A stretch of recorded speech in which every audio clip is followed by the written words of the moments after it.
Hello, good evening, and a very warm welcome to Rangers Radio.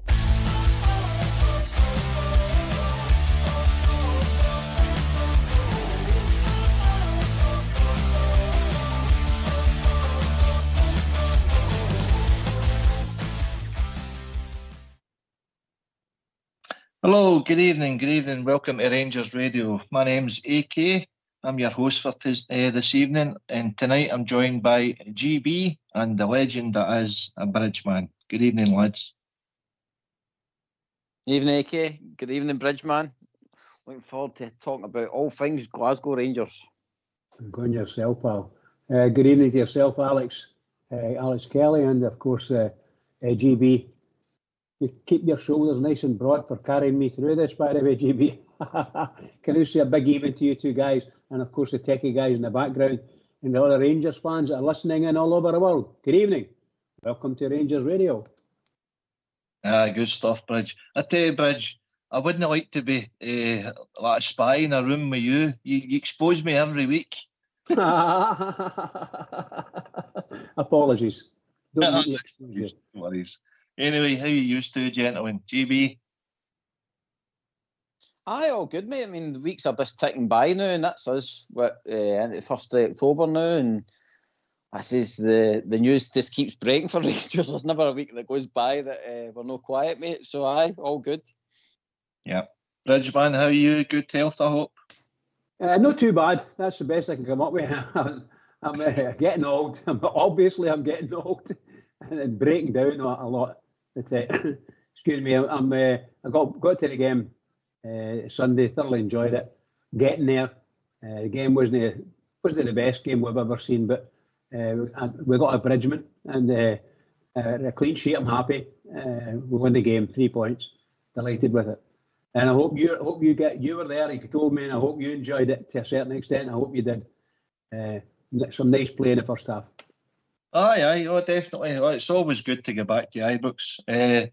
Thanks to my big pal, Big Stevie, and thanks to Mr. Black, managed to get tickets, great seats, right in the Govan rear, right at the halfway line. So took the sun, and we cheered on a Rangers victory. As you say, it wasn't a great performance by any manner of means, but we get the 3 points, and that was the most vital thing. GBA.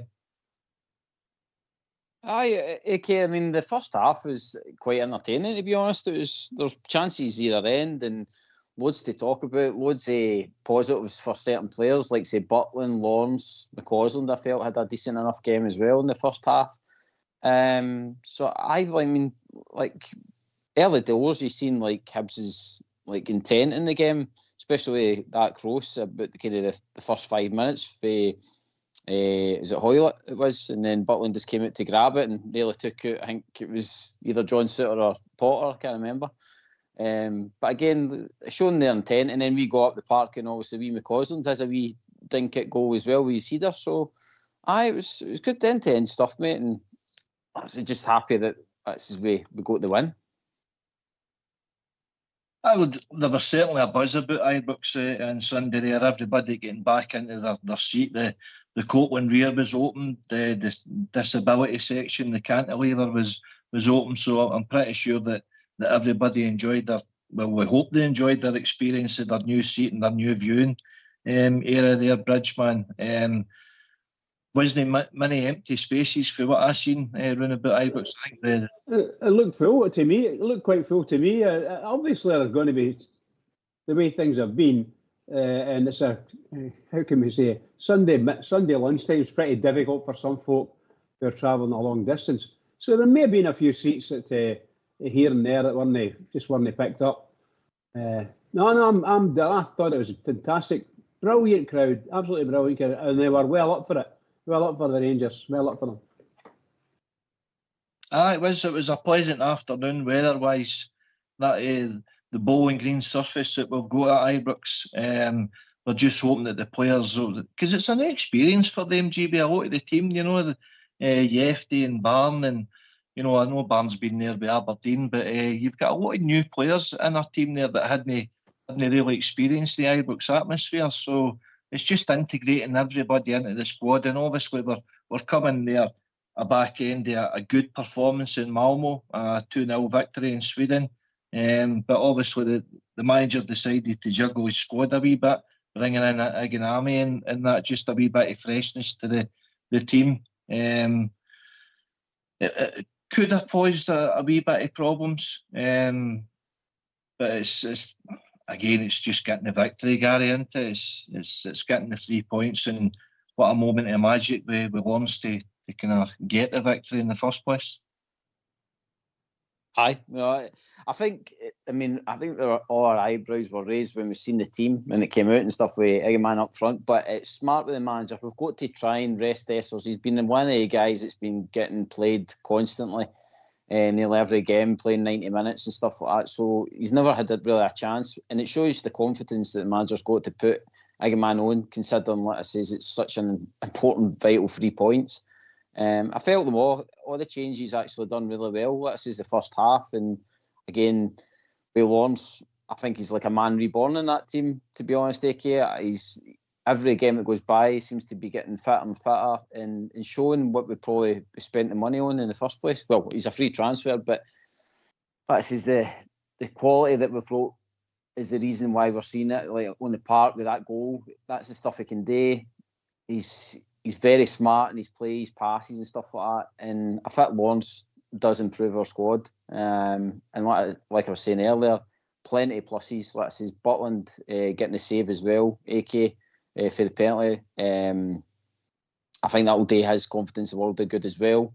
Got him right fired up when he saved it, he's screaming and stuff like that. So I think as much as it was, the second half was a bit of a drab affair, I think overall, what I says, it was a decent 1-0 win after, like you say, a European performance. Aye, I can't argue with a lot of that. Bridgeman, there were 2 real moments of equality in the first half. Obviously, the goal with Lawrence, nice intricate play with McCoist wanting to slip him in. Dinks inside and then finds a far corner. Brilliant finish, but linesman's got his flag up straight away. I suppose the good thing about the VAR is when they did go and check it and they gave it as a goal. If we didn't have the VAR, then that good goal would have been chopped off. And then obviously we touched on the Butland save.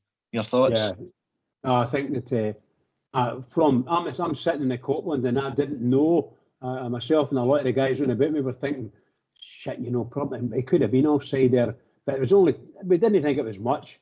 I was hoping that, I think it's someone like Butterbean or something who sits basically, I think, at that end in the Sandy Jardine stand. He might have been looking along a line there. But when I saw it on I think I saw it, I can't remember where I saw it in the news or something, and it showed you the line, and there was no way he was offside, absolutely no way. So a brilliant goal, by the way, absolutely superb goal. But I've got no trust in the referees, and I thought the referee would have gave them the offside anyway, and it probably would have made it stick. But no, hats off to the people in the VAR. Well won. And of course the penalty, no doubt about it was a penalty, because I was looking at it, and it was 100% penalty for me. I don't know what you guys thought, but for me it was 100% penalty. And Butland turned it on there. Absolutely wonderful save. Read the guy all the way, and there you go. Got a great save.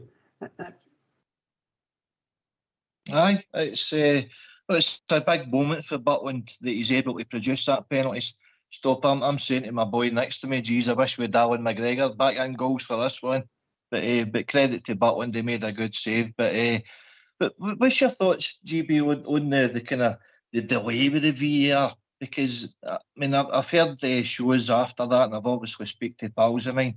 For me, it takes the emotion out of the game. You're not allowed to celebrate a goal anymore, and it's not just the players; it's the support, and then it's the hanging about 3-4 minutes. You don't know what's happening in that. It's killing the emotion out of the game for me. Your thoughts, both of you? GB first. Just when you look at AK, when you look at Lawrence, when he hits the shot and it goes right at the top corner and he's running away and he sees the linesman put up his flag, he's like, it's game over. And And then, like you say, you've got that kind of lull where you're waiting about for them to draw a couple of lines. I mean, it shouldn't take as long. I mean, even I was getting angry at that it was taking as long to get the game started back. But like you say, it's good that they came to the right conclusion on that. But then it's the same, like you say, with the penalty and that. They're looking back, and like I say, I think half the time they're just trying to find a reason not to give things. They definitely need to be quicker in certain instances. But I don't know. In our country, I think we need VAR, AK, because there's that much controversy. But in other countries, probably they don't need it as much, to be honest. Mm-hmm. Bridgeman, briefly, your thoughts on the VAR? Well, I think the VAR that we've got is run by the wrong people. So all the referees that don't like Rangers, all of them are having to take the VAR. And but I took my hat off to them a minute ago that they got it. My problem with VAR is it's a wrong level of software we're using. I think we're probably back six packages ago as far as that's concerned. We should be they should be using these lines all the time. They should be there on their screen. Hence the reason why I'm saying about the software. So somewhere along the line, we're going to bring all that up to date, and they'll be able to draw those lines. Just touch the screen, a line up here, and they'll be able to see it. And that's what they need. They need to do that as quickly as that. I'm not saying it's going to be like instantaneous, but it'll be a lot quicker than that. And that would just spread word around Ibrox, thinking, well, they're trying to find a way not to give us it. That's what we are all thinking. And anyway, I've said, but they're not that off. They got it right. And when they show you the lines, it's clear as mud. Clear as a bell, not clear as mud. Sorry. So I was happy. Aye. Well, as we touched on it, it was the right conclusion. It was awarded a goal, and it was a fantastic finish for Lawrence in the first place. To say that's the last couple of weeks. He's come up with big moments, big goals away to Tannadice and a 1-0 aim to Hibs there. So in essence, he's scored 2 goals there that's got to 6 points, GB. But what's your thoughts briefly on the penalty that Hibs got? I know Bridgeman spoke about it there. According to him, it's a clear penalty. And by the way, it is a handball. There's no debate about that. But I think the new ruling was, Willie Collum was on Radio Clyde a few weeks ago, and we've seen instances last year where that was given. No problem, no debate at all. But now they've kind of changed the rule, and there was an incident there, Celtic Hearts, a couple of weeks ago, where I think it was the defender, was it Welsh or the other boy, Scales? Aye. It was played Welsh. The Hearts boy, and it was given not a penalty. So where's the difference? That's where the debate comes into, and I think that's where Clement wanted a wee bit of clarity with his explanation after the game. AK, our manager's watching everything. I mean, he's seen. He'll be keeping a close eye on what referees are doing week to week, I would imagine, because obviously he's just wanting fairness. He's wanting consistency out of the referees, because he made it clear that they came in and they all had a big talk, and the managers were all sitting down with him as well, making it clear what the rules were, and then Clement's away telling his players what he expects for them in the box and stuff like that, and what not to do, basically. And I think Clement's well within his rights to ask the question, but when you watch the replay of the penalty, I don't think Suter really helps himself, because the elbow does go up the way rather than doing into him. I don't know with Clement, he was saying it was there's nothing he can really do about that because it's his body movement. But for me, when you're looking at a still, then you're seeing an elbow go up, so you've got to give a penalty. But like you says, mate, it's got to be consistent, because if you're getting the same across the road and they're saying it's not a penalty, then it looks suspicious, doesn't it? Aye. Just Bridgeman again, carry on. No, just to say, I personally thought that he actually lifted his arm towards the ball. He saw it coming. He was going down, and he saw it coming, and I'm sure he lifted his elbow. And I'm convinced I saw that in VAR as well. Although my memory is not the greatest now, but I'm sure that's what I saw. I thought at the right time, at that time, I thought 100% penalty. And if that hadn't been given, then and it was Rangers, for instance, on the other end, and we didn't get a penalty out of that, I'd have been absolutely fuming. because that was 100% Stonewall penalty kick. Aye. So anyway, we goes in 1-0 half time. Big moments of the game there. The manager decided to freshen up the team a wee bit. I actually thought it was the reverse, bringing on Bizrami. I thought young McCoist was very bright the first half. He was only one in the team willing to pick up upon Rangers. But Dowell for Raskin, I'm not sure whether that was a good move, GB. No, especially with Raskin having as much minutes, AK. I was surprised at that. Dowell's been one of the ones that has been kind of like a filler. And when you look through maybe the youth side of it as well, there should be opportunities there maybe for younger boys to get that kind of start in front of Dowell. I don't know his manager's thinking round about that. I get the freshness side of it, but it didn't really improve us, to be honest. Dowell looked a wee bit like the rabbit in headlights, because the way we were defending at times, he was letting runners run past him, not really pressing well, and I don't think he really understood the system, to be honest, that he was trying to play. But the McCausland one might have been because of the other night. Actually, there's a wee bit of freshness with they two. But again, when you seen like what Tierney was doing and stuff like that in the first half, would you just move McCausland there and give Tierney a wee break, because he looked as though he was blowing a bit and all. But thankfully, it didn't come back to bite him, Mickey. Aye, fair points. The only reason I could see bringing Dowell onto the part is maybe we were a wee bit susceptible for set pieces at height. I mean, I was looking at, I heard Southside laughing at it last night as well, Bridge. Corner kicks, young Barron picking up the big Hibs number 4. He was a bit fit taller than him. I can't. Can I come in on that? Aye, when you go. I do apologise. That's the silliest and most ruthless and useless thing that they're doing. I think we've got some giants and against us, and not just for the other week.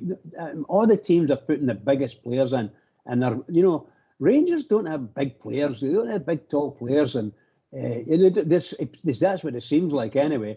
And yeah, you're right. Barron playing against their big fella. Man, God Almighty, there's a foot difference. They just battle about the way, there you go. But that's what it was, and that makes you laugh. And you think to yourself, what are we doing? Rangers, what are you doing? Look at look at all the teams we're against, and we can't match up. Match up man to man. You don't get me wrong, we can match up man to man, but we're actually not doing anything because we can't out-jump. Barron can't out-jump that big fella, It's just, it's a weakness we've got. Sorry. Aye. No, that's fine. Hibs actually had 7 corners the entire game, so for me, I thought that was actually part of their game plan, GB, the set pieces, free kicks, corner kicks, and then obviously looking to exploit. But I can't remember too many saves Butland having to make. I thought the defence, Proper and Suter, dealt with them very well. I thought Barron was busy in the midfield again. Tierney, as you say, actually got hooked. Reacting to the crowd, so to speak, when he's kind of forced to pass it back the way, but there wasn't many movement up front for him. And to be fair to Tierney, his ball possession, isn't it?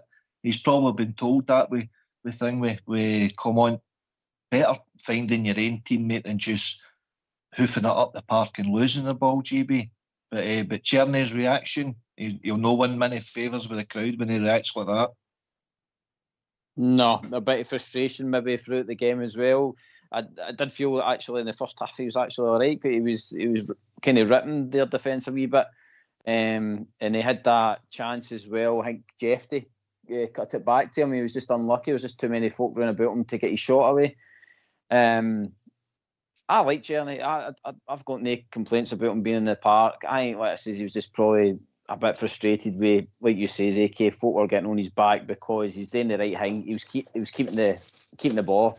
You end up passing it up the way, and if he lost it going the other way, then folk would be even more screaming for him. So, it's just a bit of balance. Manager done the right thing, took him off, and like I says, kind of seen out the game. Really pleased with the determination in the team. I mean, some people would say like in teams gone by would have probably crumbled, and it would have been a draw or something like that, we would have leaked a goal. But the team seemed to be solid enough throughout the game. I know Hibs had a wee kind of couple of close shaves near the end with that boy Gale with the header that was just by the post. But like you say, I think the defence stood up well. We dealt with most things. I would have liked it we didn't have as much pressure on us at times in the second half with them. But again, we've come off the back of a European night, and as the manager says, we're straight into a 12 o'clock kick-off. It's scandalous. Like I says, I know they're professional football players and all that, but like I say, our country just doesn't help ourselves. Whether it's SFA or the TV rights, it would have been easier just to move that to a 3 o'clock kick-off. Yeah, I would. I think TV dictate a lot of these kick-off things, but these are the joys of being a professional football player, Bridgeman. and how. Many hours sleeping in, you're straight into a 12 o'clock kick-off. Listen, it is factors in a laborious performance like that, but it's not the only factor. You know, the mindset of the player is got to be better. The application, the attitude, it's got to be better than what we were watching there on Sunday, because there was moments, there was frustrations coming for the stand because of what we're watching, and we weren't going forward as quickly as what we should have been. We certainly weren't working their goalkeeper as much as what we should have been. So that can't be denied, Bridgeman. But listen, Dessers should have put us 2-0 up as well. Yeah. I don't know. Yeah, you're right, 100%. Absolutely should have. I think we've come up against this the low block, and Hibs are good at it. There's no doubt about it. They're good at it, and that's what they played for the first 25 minutes to maybe half an hour before they started to break up properly and actually do some moves in the park. And there are, by the way, it's one of the teams that I hate playing against. I absolutely hate it because they hate us and we hate them, and they're going to do everything they can to stop us, and we're going to do everything we can. We're a far superior team to them, and we showed it in the first half. Far superior team to them. Possession-wise, we were brilliant. We just cannot break the low block. No matter who the team is, we don't appear able to break the low block. Obviously, the manager's going to have a solution to that before long. But Jeff couldn't get in and couldn't get round the fullbacks. Hibs played 2 fullbacks on the right line to stop Jeff coming down. That's what they had. That boy, I can't remember his name now. For goodness sake, what the hell? What's the boy's name? Cannon, is it? Something like that. Chris Cannon, yes. Yeah. Him and the big tall number 2. My goodness gracious, he was a big lumpy guy. And he was. They had 2 fullbacks on to stop Shefty, and it worked for them. It worked for them, and they had lots of cover. Rangers just don't. We need to be able to do it. We've seen it so many times, and we've all spoke about it. Yourself, Kelso, and GB. We've spoke about it time immemorial. Rangers can't beat a 9-man defence. They just can't beat it. They do, for some reason or other, they just don't seem able to get through. Maybe some mistake might happen, but no. But we got there. That was a beautiful shot by Lawrence. Brilliant shot and a great goal. Yeah, aye. Listen, it's if you want to be the pragmatic about it, the new Rangers actually have 7 clean sheets in the 11 matches we've played so far this year. GB, we've not lost a goal since the Old Firm game. That's putting a positive spin on it. But we're not scoring as much as what we want, and that's where the frustration. When we would see Celtic, pump 6 in past St Johnstone the day before, and we see their goal aggregate running up already to 20 goals they've scored. They've not conceded any.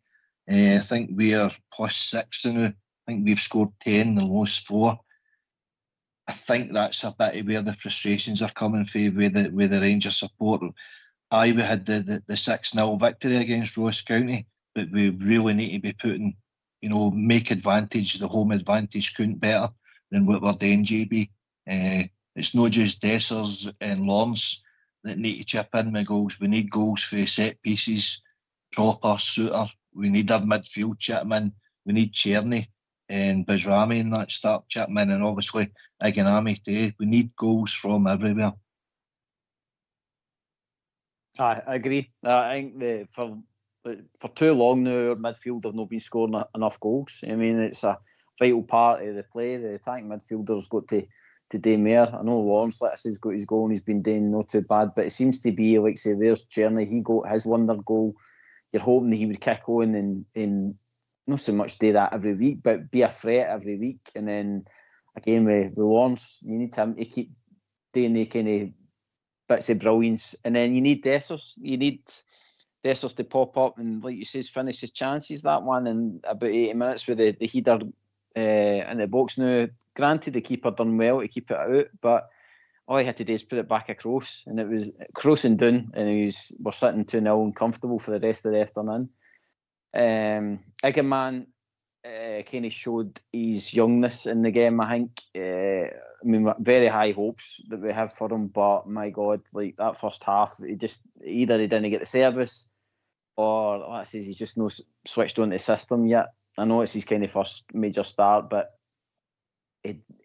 for all the negativity around Dessers at times, it just shows you that we do need the big man, and that's, like you says, mate, it's a vital part of the game. We need to be scoring more goals. We've sorted the defence. We've got consistency there now. It seems to be the same boys week in, week out. I think we just need to get up front settled now. Same boys on either wings, and like I say, is a consistent striker, and we should start to see that. Like you say, the more goals coming, but it's something I think, like I say, the manager will definitely look at again and come January. Aye. Anyway, that's us done the game there. So I think it's about time we opened these the lines to get callers in, guys. What do you think? Go for it. Aye, mate, on you go. Right, great. Right, so let's hear from you.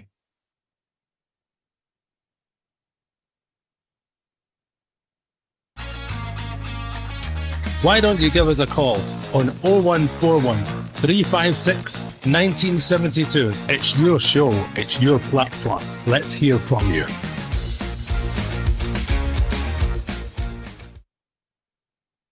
Right, thanks for that, folks. Hopefully we'll get the callers in. We can either speak about the game or part of the game, or we can look forward to the game in Europe Thursday there. But with some breaking news, 2 bits of breaking news with individual players today, guys. With Dujon Sterling, got a year extension to his contract. It was due to expire in 2027, but the club had decided to give him an extra year to 2028. Your thoughts there, Bridgeman? Oh, it was well done for Dujon Sterling. Well, congratulations to him. Thoroughly deserved. He's found himself in the sidelines, shall we say, and coming on as late substitute in a few games. And he might not be very happy with that, but I'm quite sure he'll be well pleased with an extension he got. So I don't think he's got a big pay rise or anything like that. I just think he's got a 12-month extension. And I think he's looking forward to it. He needs, obviously, he's one of the players that I've been saying for a while. They need to start playing these guys. They have to play them in the team. Have to get them match fit, way up, a lot fitter than Dujon Sterling is now, from a match perspective. And they have to play. Please listen. Please remember one thing. And I'm not making any excuses here, but the Hibs team haven't played. They never played last weekend, and they never played during the week. So that's the first game they've had in God knows. I'm not sure when, but my goodness gracious, I just can't believe it. So we were nice and fresh, we weren't, and we looked a wee bit leggy in the second half. I'm sure everybody saw it. We dropped our pace. The tempo started going out the game for us, and we couldn't pick it up again. But it shows you they're starting to get used to playing 2 games a week, because that's what we're going to have for a wee while now. 2 games a week, 2 games a week, 2 games a week, and we have to get ready for it, or be ready for it, should I say. Right, well, we're part of the game there. We've spoken about it, so but there wasn't a great deal to talk about there anyway. The guys have spoken about it the last couple of days, but GB, Dujon Sterling, I think that's 43 games played for us in the last year or two there. 1 goal, 2 assists. His goal in Betis, it was a cracker. But does this mean that the gaffer finds confidence in him, to find him somewhere in the team. They would eventually get him in his natural position at right back, or are we just securing an asset for the future? GB? AK, I think it was a bit of both of that, what you're saying there. I think, like you say, they're securing the asset. I mean, I would see him as a long-term replacement, but we need to see him in that right back position.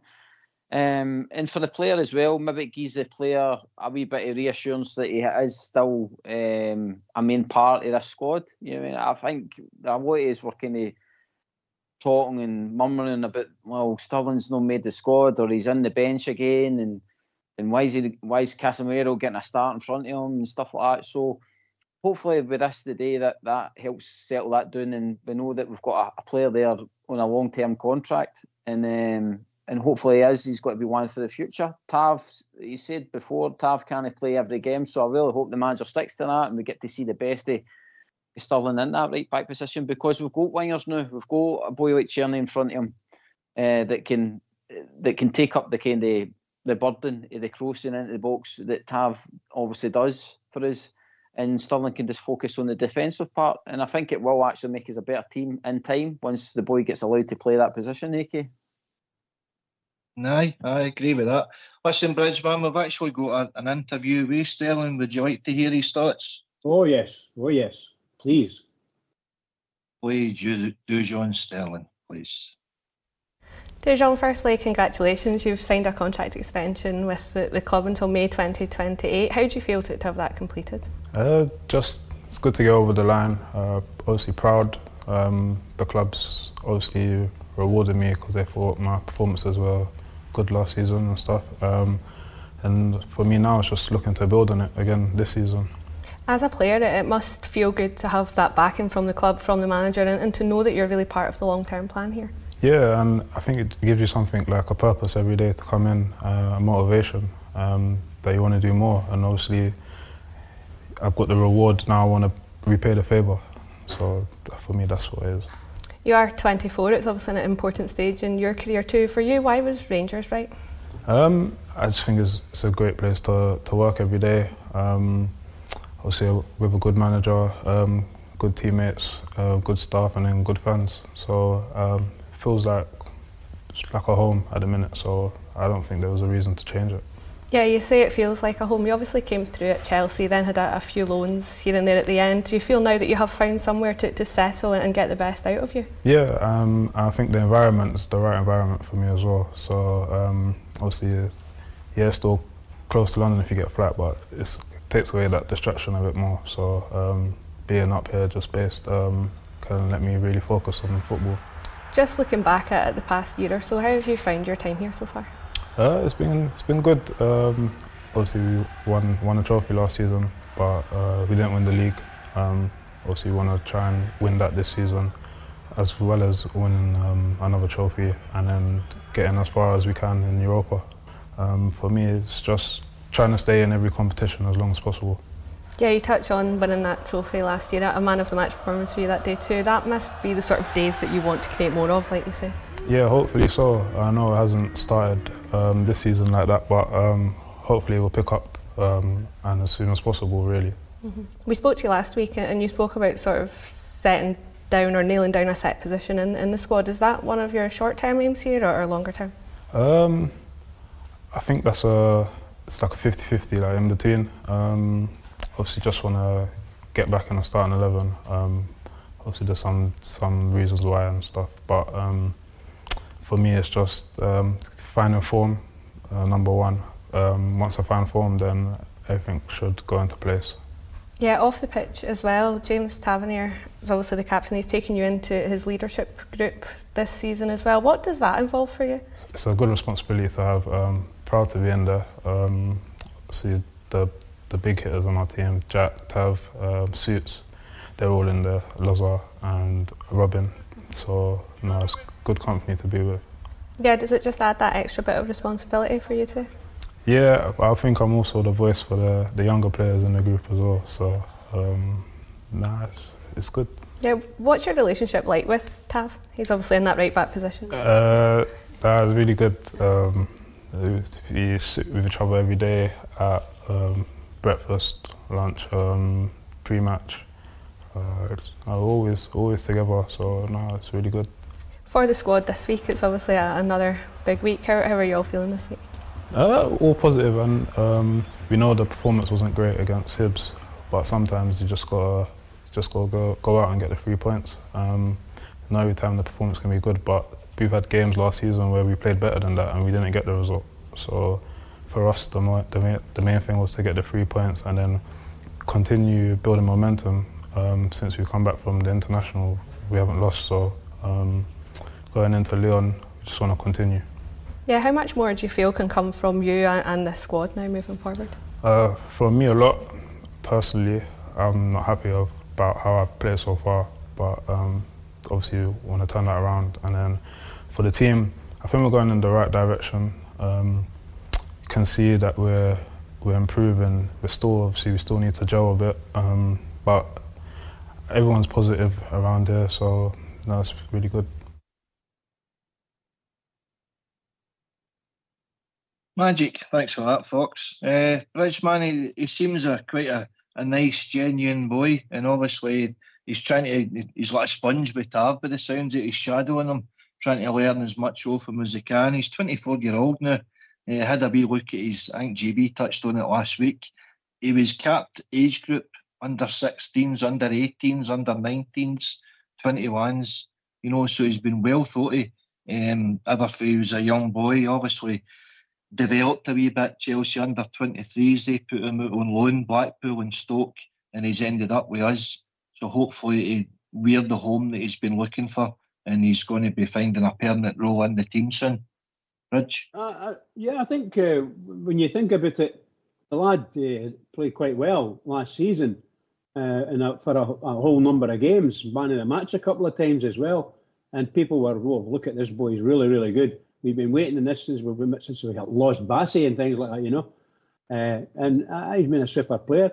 This season, for whatever reason, is just it's not happened for him. Maybe injuries, maybe getting dropped for some reason. We don't know what it is, but I'm really, really pleased for him because I think he could be a great asset for Rangers in a number of areas, particularly a replacement for Tav. That's providing he can play at right back, And I like him in the right side of midfield. I think he does well there, and he takes no prisoners, and I like that. Oh, there's no doubt about it. He's definitely a physical presence. I would actually like to see him, more involved in corner kick set pieces, Gary. I mean, you haven't really seen what he can offer height-wise, to nod the ball into the net.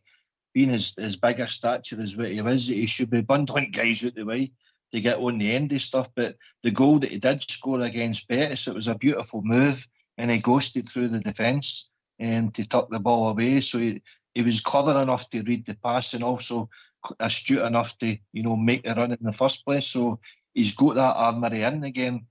But whether he's going to be a permanent replacement for Tav, obviously he's got Cash and Werno to give him competition there. But he just wants to find himself a place in the team now, GB, and see where it takes him. Aye, I mean, with that goal, you can tell that he's got a good grounding and he's been taught the right way to play football. I mean, I agree with the whole the header thing. The big boys should be getting up there and trying to score more headers, but we need them on the park, okay? And we need to get them playing more. I know Bridge has touched on his kind of form and stuff like that. It has been when he's got his chance kind of in that central midfield role. He's not really took it this season yet. But again, it's just not his position. We're using him as a filler a lot of the time, and I don't think that's fair on the boy. We should really let us get a chance to see him do his business in the right back position.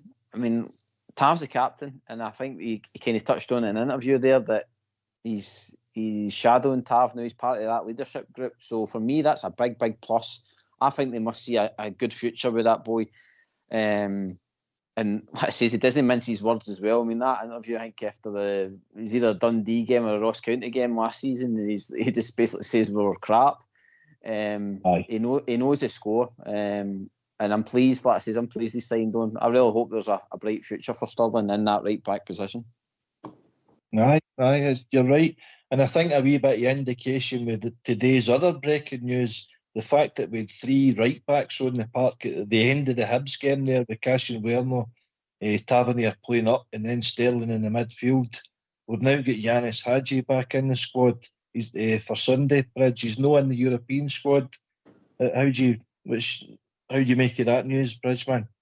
Well, unfortunate for him that he's not in the European squad. I think the news is brilliant. I'm really, really pleased Hagi's back in. I think he's a delightful player, Hagi, but he needs it. He can't be playing half fit. He's got to be fully fit.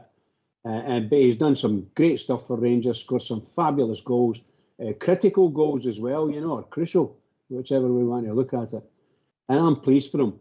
I want to see him playing in the first team. I want to see him playing regularly. Right now, I don't think he's able to play at a European level. I don't think he can play at European level. I don't think he's actually fit enough yet, match fit enough. But that's up to the manager. And of course, registration-wise, there might be a couple of hurdles in there to get him involved for this part of the tournament. Because maybe he's going to lose it for not get involved at any part of the tournament.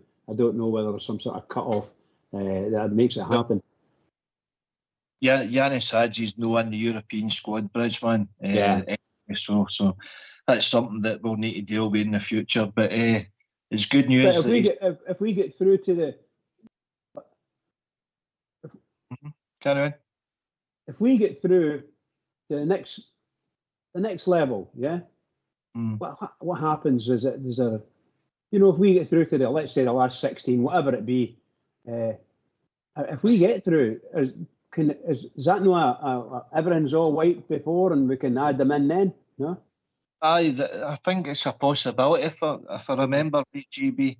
I think once you get what's phase 2 sort of thing of the competition, I think you can add new additions because your January transfer window as well will come into the equation. So, but anyway, looking for callers, your thoughts on Janis Hagi, on Dujon Sterling, on the game for the weekend and the upcoming game for Lyon. So let's hear from you. Why don't you give us a call on 0141 356 1972? It's your show, it's your platform. Let's hear from you.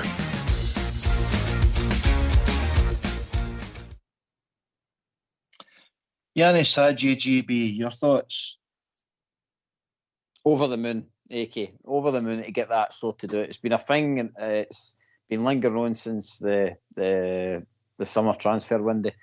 I'm glad the club have worked well and got a kind of resolution to it, and I think it lifts the quality. We've been seeing what he's been doing in the B team. Granted, it's B team games he's been playing in, but he has looked fit and ready.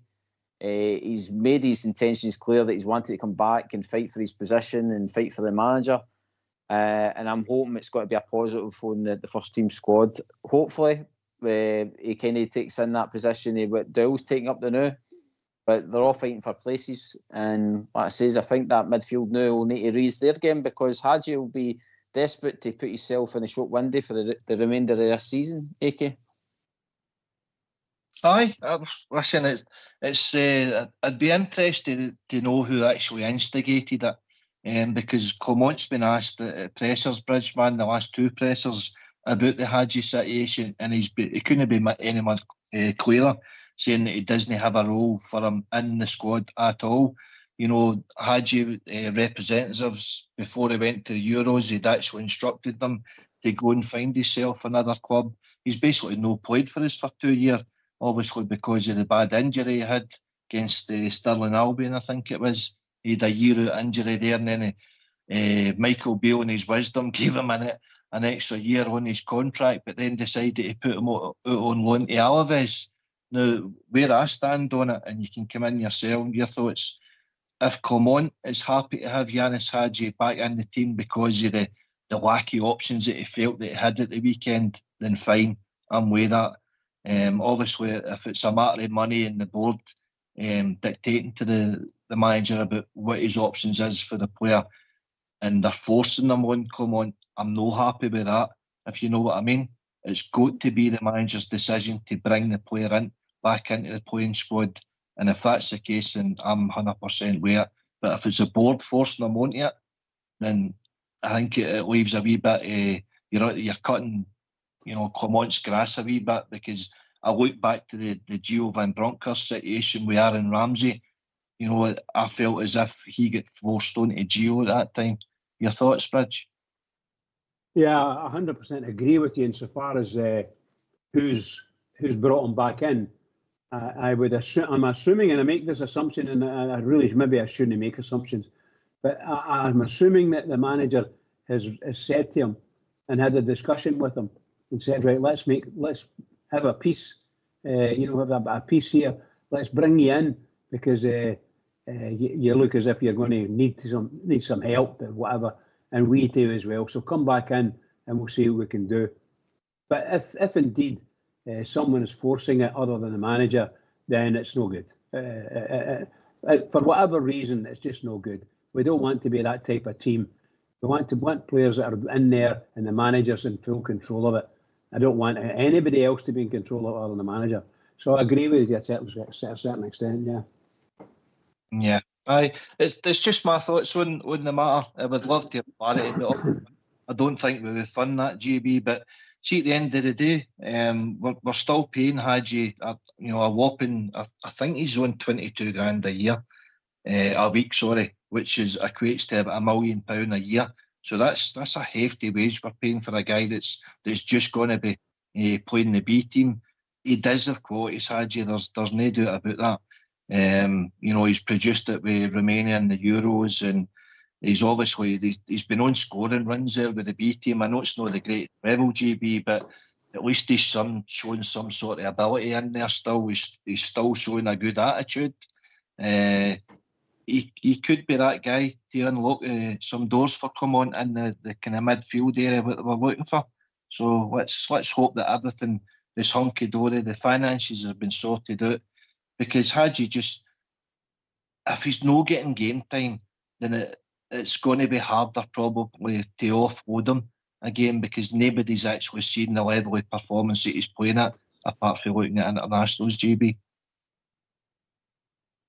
Aye, no, it'll be interesting how it goes, how it settles itself down going forward. Whether he is, like it says, week in, week out, he's on the bench and stuff like that, or if he's not even near the bench, that would kind of raise alarm bells for me. That if he's nowhere near the squad and the club's agreed something in principle with Hagi, then that looks like a waste of money. Then, but for like you says, the performances you're seeing in the B team. The performances sometimes we're seeing for Diamande, and funny enough, when it was announced that Hagi was back in that first team, one of the videos that popped up was the Galatasaray goal during COVID for us. And the way we played and the way Hagi played in the central midfield for that goal, it's a way that the Clement will want these players to play. If you know what I mean, it's a fast-paced passing game, and Hagi's really good at that. Hagi's good at opening defences as well. So, I think it'll be interesting to see if he challenges that midfield for a place. I certainly think he's better than Dow. I think he should be in the squad before him. And hopefully, like I says, in these training sessions and all that, the manager seems to make it clear that there is full pelt in there. So I don't think Hagi's just turning up to make up the numbers. I think he'll be out to prove a point. Aye. Listen, a player's motivated to do well in there, Bridge, man. We know that Hagi had the quality. See, when we first seen him, obviously the game against Braga, and it's Ibrox baby, and he fell in love with the club right away. Basically, the support took to him right away, and obviously his contributions that year when we won 55. I think his stats read he's played 99 games. He's has 16 goals and 21 assists. But it's just bringing that quality out of him again, Bridgeman, and putting him back into the team and showing us what he's got again. Well, yeah. Obviously, he was a little lost boy, and the truth of the matter is, he's probably been shocked because he thought he was going to be able to play football no matter where he was. But for some reason, even when he was out on loan, he was pretty poor. The form wasn't there, and you need to be where you're comfortable, don't you? You played football yourselves. You know, you need to be comfortable, and then you can actually relax and play football. And he's not been able to relax. I think I believe now that he's decided to, whatever it was that was going on in the past has passed me. Let's get back down to playing football. Let's get in here and get myself in the shop window, just for saying sake. So finish off this season and I can leave with my head held high. But let's do something. Let's make sure I'm all right. Because whatever he does between now and the end of the season, I'm just using the end of the season, it might even be just up to Christmas, to get him, put himself in the shop window, show that he can still do it at a certain level, particularly European level. But he might not get European football, but he might. So I wish him all the luck in the world. I'm glad he's back, and I hope there's not going to be any nonsense that he's falling out with the manager or he's falling out with anyone else at board level or whatever. Let's get back there, Janis, and just do the job on the park and do your talking on the park, please. Aye, I mean that's it.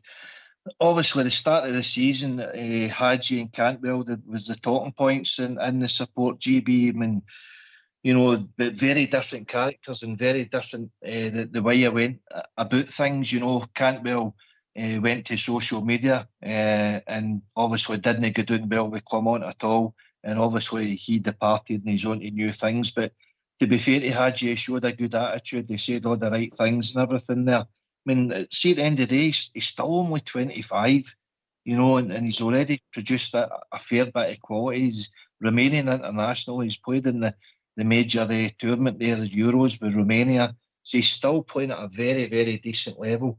And if he can come back into the team, integrate himself into the squad, obviously get his fitness up, because I'd imagine he'll be lagging a wee bit behind the guys, you know, but just show that wee bit of invention, the spark that we've seen him. I think it could be like a new signing for us, GB.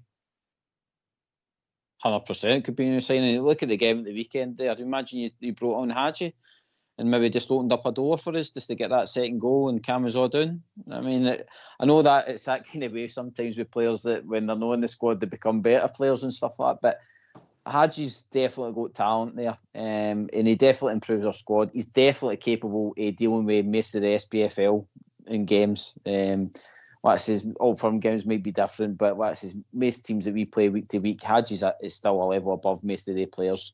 And like I says, I'm early moon about it. I'm glad it's settled down, and I just really hope, like I says, the boy can knuckle down and become like a big part of this season. I mean, like I says, if he can contribute to us getting something out this season, whether it's a trophy or something like that, then it's a win-win. It's better than that, than the boy just sitting in the B team and getting paid a massive wage for nothing. I mean, and I think we need to take our hat off to him, because in this day and age, the way players are, and they've got this kind of player power with the contracts and stuff like that, that boy, whatever the agreement is, he's turned down some sort of money to get back into that first team. And like I says, you don't get that very often. You don't get that type of loyalty very often. So, like I says, I'm right behind Hagi, and what I says, hopefully, as Bridgeman says, we see the best of him out of this last season that he's got under us. Aye, you speak a lot of sense there, Gary, and I think you've got a lot of Rangers supporters out there that still want the best for Hagi and still want him to be playing with us, because they still see that spark and they still remember the game against Braga. I think you've got to also give a wee bit of credit to Clement, that he's softened a wee bit. You know, a hard-line manager like say an Alec Ferguson or a Walter or that, if you cross him, you were finished. Well, regardless, whatever you showed in training or attitude or whatever, that was you done. That was you dusted. So I think a few banging the heads together, and I think sensible decisions has got the guy back in the squad there, Bridgeman. But I'm just looking at fixtures that we've got coming up in October. I think Oxshire touched on it briefly there last night. Obviously, we've got Lyon on Thursday, 8 o'clock kick-off. Sunday, St Johnstone, 8 o'clock kick-off. 12 o'clock kick-off away to Kilmarnock. 8 o'clock kick-off, home to Stoya Bucharest. Then I think we home to St Mirren, got us for a 3 o'clock kick-off there, and then we're Aberdeen away, 8 o'clock kick-off. There's a lot of thought went into that for supporters, Bridgeman. Oh, don't get me started on that. And see if you take all these bad kick-off times and God knows what that they're coming up with, and if you just stick down what are those across the city, what are their kick-off times, and I don't think you'll find very many 8 o'clock kick-offs there. I just don't think you'll see it. I think it's different. Bridgeman home at half-time tonight. What's that? I think they're getting home at half-time tonight, GB. Well, it's what's the score? Have you heard? Don't say it. Sorry, don't say it. Oh, no, spoil it. Okay. It's just as far as Janis Hagi is concerned, I really do hope for him, because I thought he was marvellous. He's gave me some massive moments standing watching him playing and scoring goals for us. It was just wonderful to behold. For me, wonderful to behold. Love it. I hope we could do it again for us. Aye. Right, so we're kind of moving nearly into the second half now. GB, we've covered a fair bit already, but heard a wee bit of news today that Super Alistair McCoist is getting an OBE at Buckingham Palace tomorrow. What an honour for the guy. Nah, he's definitely turned into the guy that the country loves. AK's, like I says, he's well 40 down south now and all that. And anytime he's commenting on the games, you see that as well. That he was doing the Newcastle Man City game. You see the Ross up singing happy birthday to him and all that. So he's a likeable guy. I think even across the cities, mob sometimes, like I says, they bend the rules and they enjoy McCoist's banter at times. So.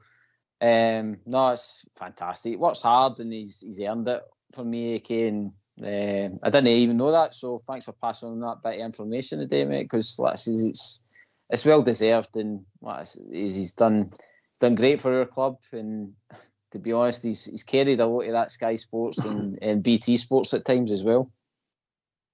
Aye, Bridgeman, Super Ali, OBE. Who would have thought that?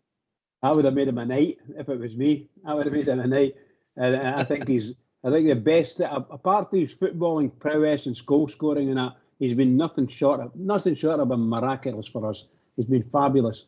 But I think one of the biggest things, and I do take my hat off, whatever hat I've got on, I'd take it after him, because when he told Charles Green not to accept any of these, we need to take trophies away from the Rangers. When he was trying to do the agreement about Rangers coming back into the fold, and with the SPFL, and Ali says, no, they were one on the pitch. They're not untradeable. So you can stop that, and because we were going through a lot of hard time then, and Ali stepped up for us, and Charles Green says no. He turned it around and says no, we're not going for anything like that. But that's it. And that's when the decision was made, I think, taken at that time. We'll just go down to the 4th division or the 3rd division that time, in the bottom league. And of course, all hell broke loose after that, because of that decision. That's my opinion, and I loved Ali for that. Absolutely loved him. I'll never forget it. I remember his words too when the great Sandy Jardine passed away as well. He made an emotional speech to the Ibrox crowd that day, and everybody there was hardly a dry eye in the house. But Ali. Yeah. Player, coach, manager, he served their club well. So, good luck to Yali and well deserved. Well done. Congratulations. That's what I say to him anyway. Congratulations. But what's your favourite goal, Bridgeman? Anyone of them stick out? Well, I think the most glamorous goal he scored, and I mean this in all sincerity, was the goal against Leeds at Elland Road in the European UEFA Cup or something like that. What do you call him? Haley managed to get the ball, and the ball came down the road, and Haley crossed it over to him, and what a beautiful header straight into the net. I thought that was just that was a sight to see, and it lifted my heart. And I absolutely love the guy. There's a million goals he scored. Well, obviously not a million, but there's so many goals that he scored that I loved, particularly against that mob across the city. But that one sticks in my memory. It was just fabulous. An utterly fabulous goal for Rangers against the Leeds. I don't know if any of you remember it, do you? Okay. I was good, jumping, screaming at the telly in my living room. Oh, yeah, beauty. It's like thousands of Rangers supporters out there. Yeah. But anyway, it's good memories. I'll come back to you after the tune there, GB, your maybe favourite goal or that. But it's time for the tune now, guys. So put yourself in mute. We'll see what the boys have got in store for us.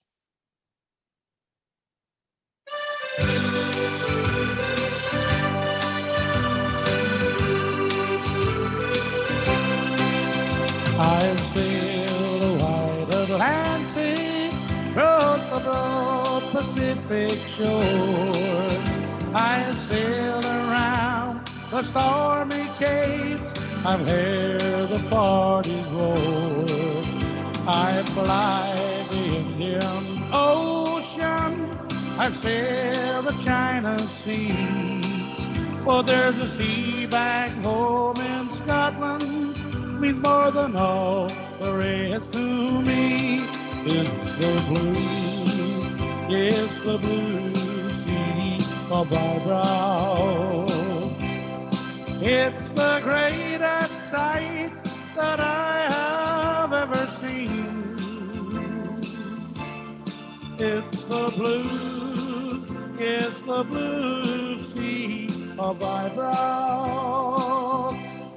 And it happens when the orange beat the green.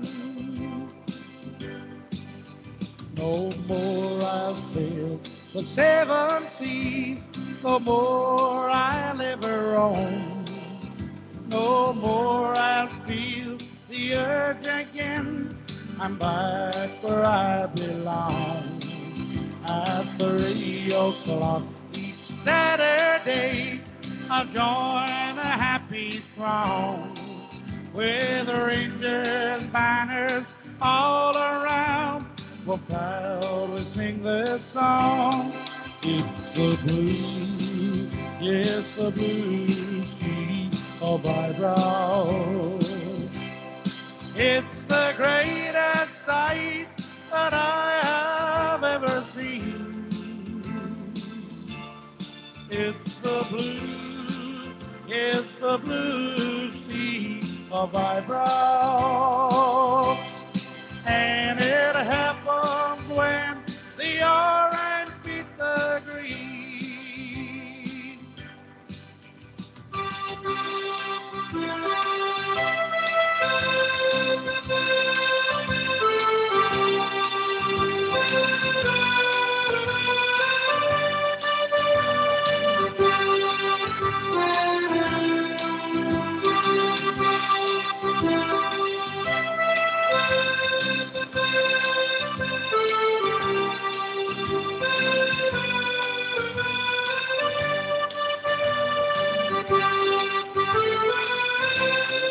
It's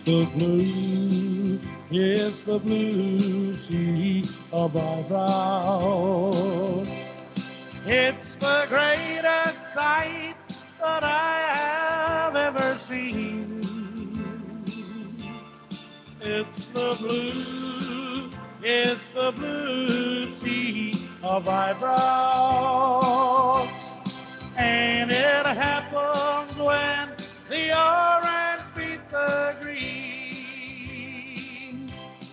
And it happens when the orange beat the green.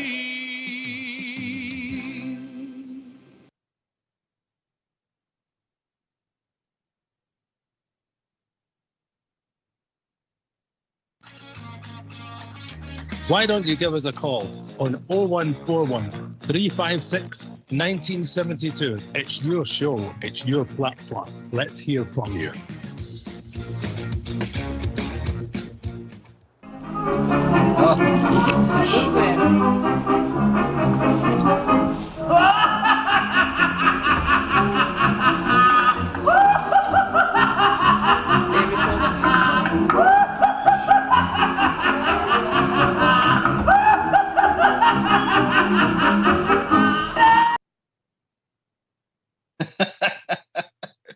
Very good. Policeman GB. I wonder what that was for. Give us Play 10. again. Play Give us again. 10. High five, everybody. High fives all round. Absolutely. Maybe, but playing German teams isn't for everybody, unfortunately. Playing Dortmund away isn't for everybody, GB.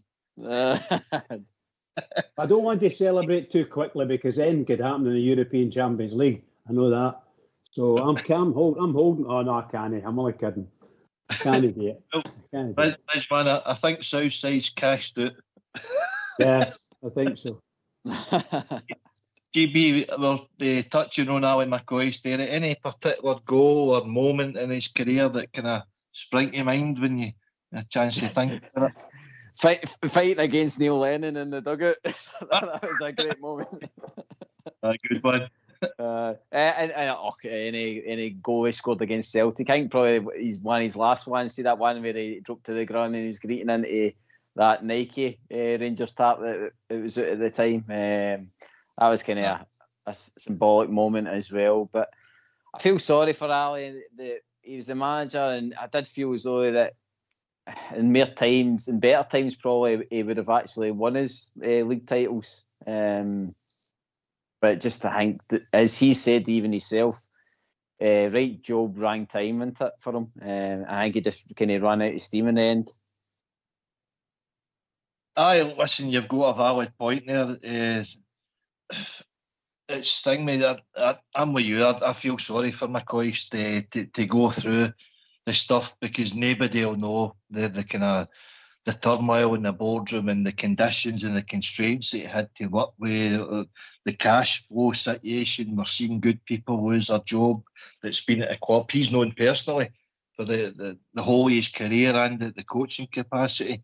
To see all the good people lose their jobs and all the spivs and everything that was coming in and pillaging in the club and all that for the finances, it wasn't a great time. But but it's still the joy, the memories that McCoist gave us the other years, big goals in European games and Celtic games, of course. One of the moments that stick out for me, actually, but wasn't it a goal that he scored, believe it or not, but it was at Celtic Park and we were on the break, and the pass that he played to Paul Gascoigne, inch perfect, just for him to dink the keeper, and that was him away celebrating a 2-0. But McCoist, Super Ali, thanks for the memories, guys. Rich? Oh, the guy was an enigma at times, I think that I was kind of heartbroken at the time we were having our troubles, and then all of a sudden we found that Ali, for whatever reason, and it was something to do with money, for whatever reason anyway, he was on gardening leave. So obviously still taking his money, and the fans at that time, the fans kind of turned against him. And I don't know how long that lasted with the fans turning against him, but you had head cases like me who were diehards, and this diehard never. I might have I might have given him a bit of stick or something like that because of it, but I never thought too much of it. He was entitled to the money, but the Rangers wanted rid of him. So whatever the board were done with him, they'd done it. And I thought that was absolutely shocking for what that guy had done. He kept us with all the titles that we had, every title, every cup, because the SPFL, before it was called the SPFL, the SPL wanted to take it off us. It's as simple as that. That was the punishment they wanted to give us. They wanted to take 10 titles and five cup games. That's what they wanted to take off us. Shocking. Well, anyway, I'm not bothering you anymore with that. I do apologise. GB, you want to come in there?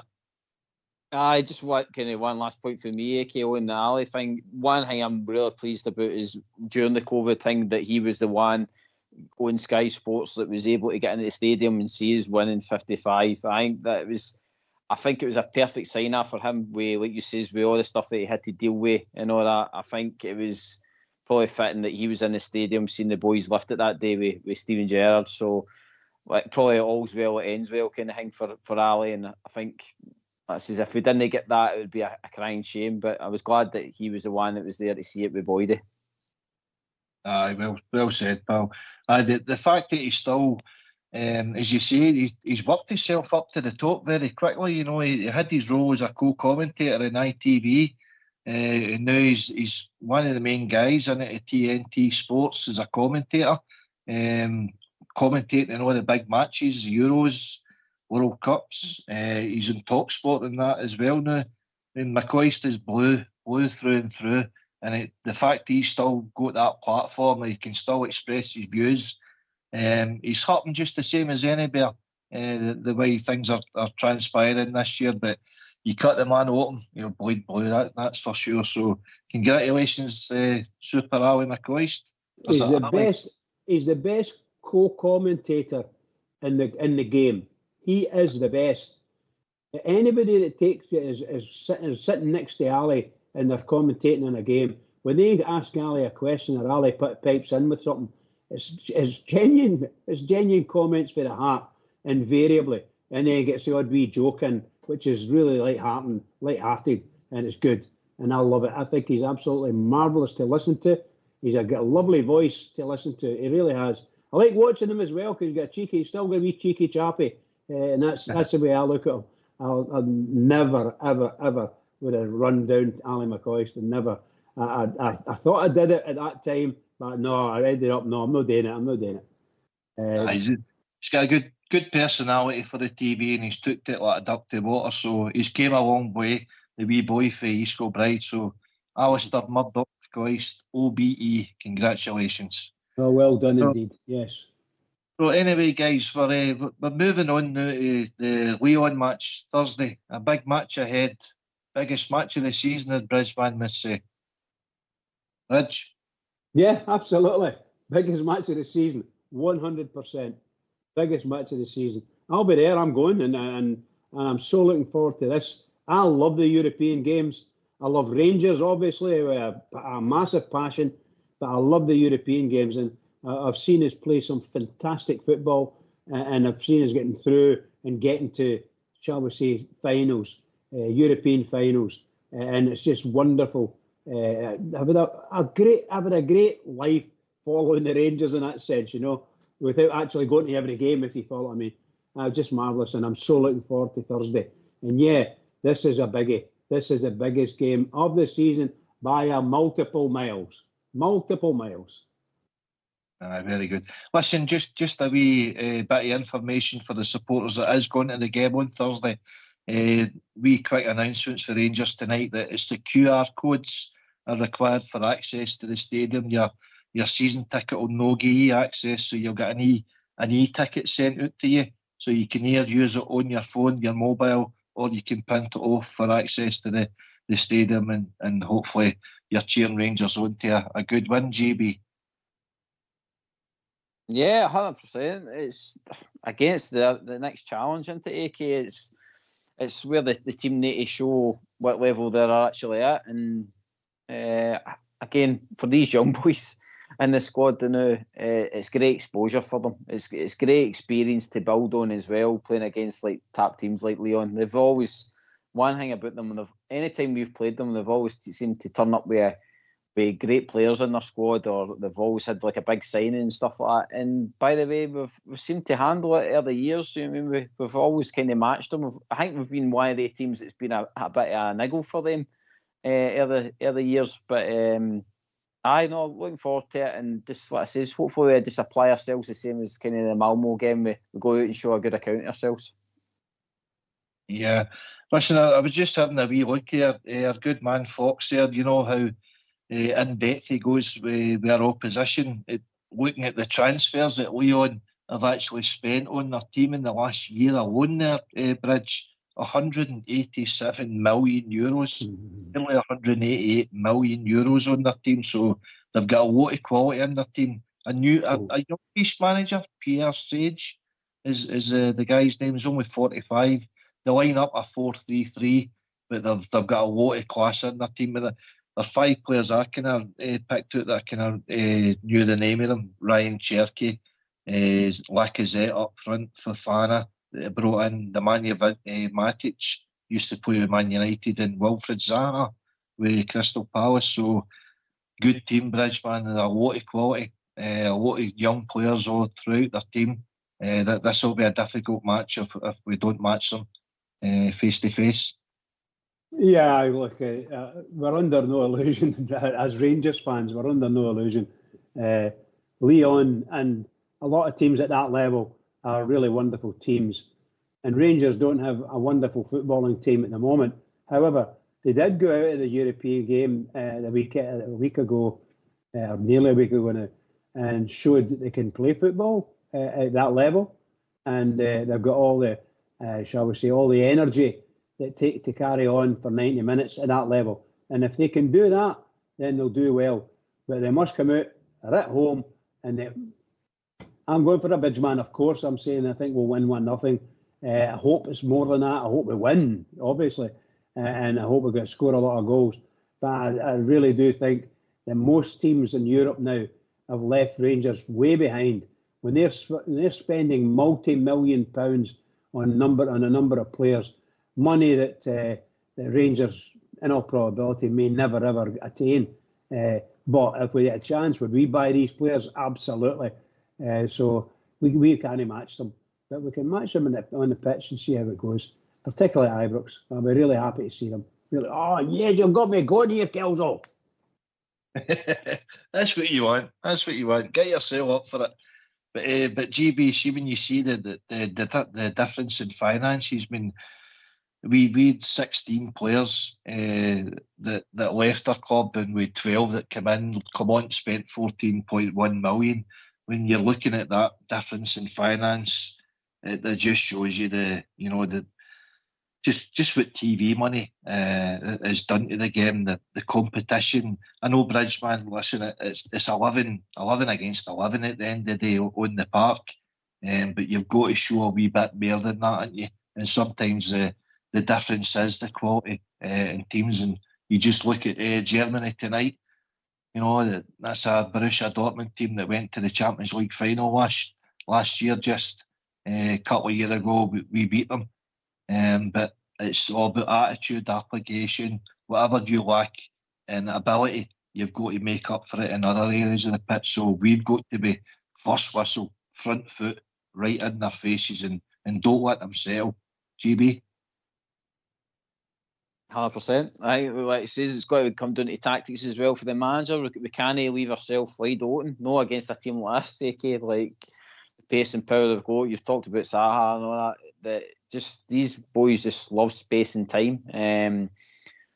Like it says, get in their faces. But I do think we need to be smart at the back. We can't, like it says, have this kind of midfield where we just leave ourselves with two boys just having to deal with it all in there. We've got to try and shore it up a wee bit. It's got to be another hard shift for Dessers. I can imagine that he's going to have to run his socks off as well.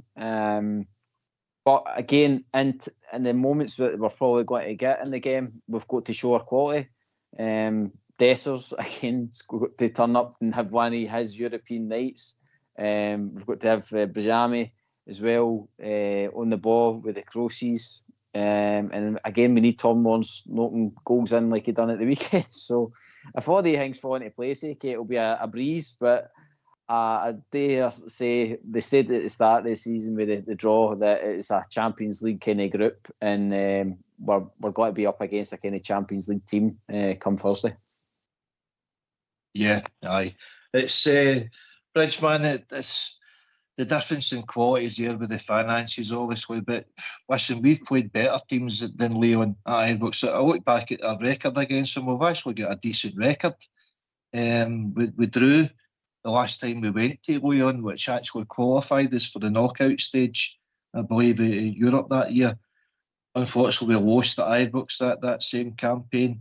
I think the 2020 GB was that tournament we played during COVID. Then Lyon came to Ibrox, beat us 3-0, and we beat them 3-0 in Lyon as well. So 1-2, lost 2, and drew 1 the 5 games we've got. Bridgeman. That's brilliant stats you're putting out there, you know. Obviously, Lyon's Lyon, and we have beaten them in the past. We've met them in the past. We've beaten them in the past, and they've beaten us.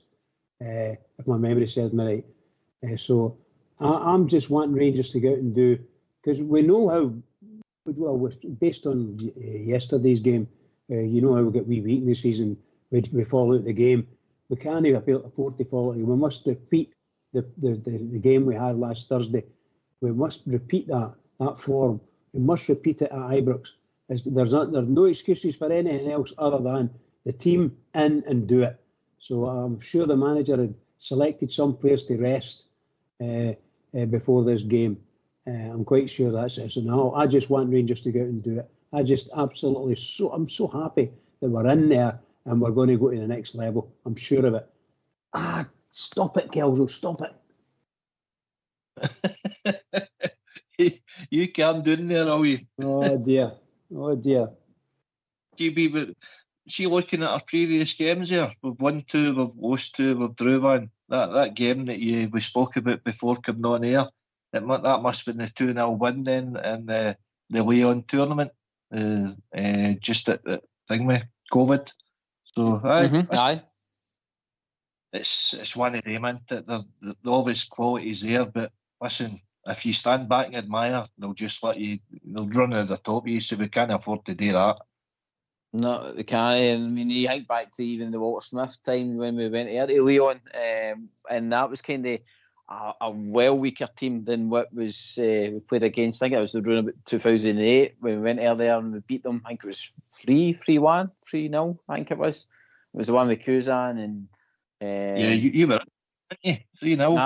Aye, 3-0. I was there for the game, and just Big McCulloch and all that with the heater. I mean, at the time, the squad was a kind of average squad against superstars. I think you had Giannino, was it Giannino? Or in the midfield for Lyon at that time. Big star. And we matched them. We trounced them that night earlier. So again, this is Thursday. This is the next challenge, AK, for me. The young boys are needing exposure in these kind of games so they can build up their experience.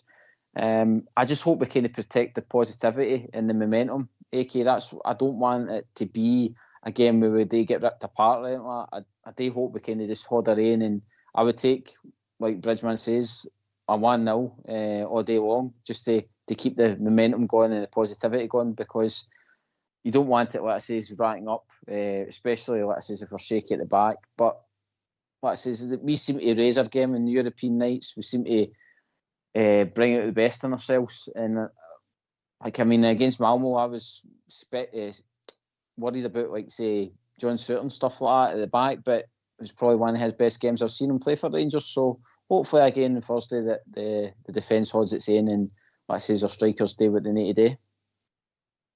Aye, listen, we all share your concerns. Of course we do. We're not stupid. You're talking about a better kind of classy team that we're up against, but when you look at even though we hadn't played great, our defence hasn't been an issue. 7 clean sheets in 11 games we've played so far this season. You know, started last week. We went to Malmo, kept a clean sheet, had a 2-0 victory. Lyon were at home to Olympiacos. They had the same 2-0 victory. But I look at the French league. Lyon hadn't started well. They're 9 points adrift of the front runners, PSG and Monaco. And I think they're sitting 11th in the French league now, Bridgman. So they might have a lot of players, a lot of new players in it. A wee bit like us, I suppose. It's just trying to knit them together as a team now. Their manager might be finding that difficult, and that's where Ibrox baby could be our advantage, the 12th man. Oh yes. It's under no illusion. This is going to be one of the toughest games that we'll have this season. If we don't turn up, then there'll be a lot of trouble by the sound of it. We have to do it. We have to do it tomorrow night. I'm looking forward to it. And it's Lyon and other teams like them. They've been in Europe for a long time in the European competitions, and they're wise clubs, you know. So I'm only. How can I say it? I only want to see the Rangers doing well. I'm going for a 1-0, and I hope it's more than that, because we've scored more than that against them before, and we can do it again as a club. But we can't turn on a performance like yesterday. They have to be it's a performance for Thursday we want, and I'm sure the manager knows that. And I have every confidence in him. Every confidence. Aye, good. But anyway, come on, people. This is a phone-in show, so let's hear from you. Why don't you give us a call on 0141 356 1972? It's your show, it's your platform. Let's hear from you.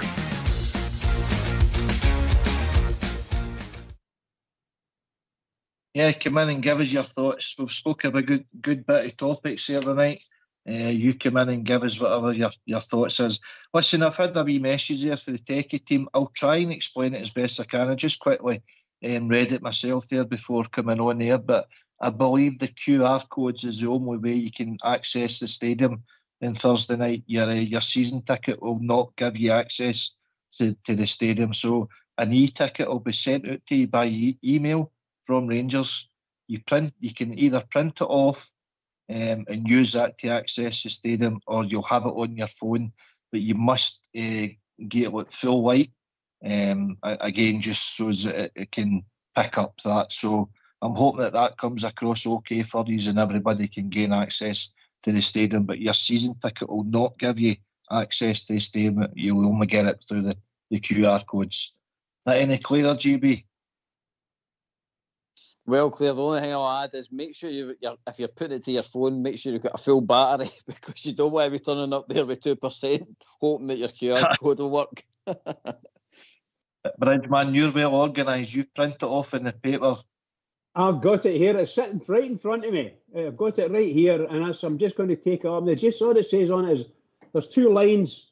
You've got your, what do you call them, these QR codes, and you've got two lines. You just fold it back and put it into the thing, and we'll go to it there. So if we can't get in with it, if we can't make that work, but at least we've got the written evidence that we've got it, so we'll be okay. Aye. We'll get in. I'm sure of it. Hopefully there are no issues for anybody, but that's just a wee insight.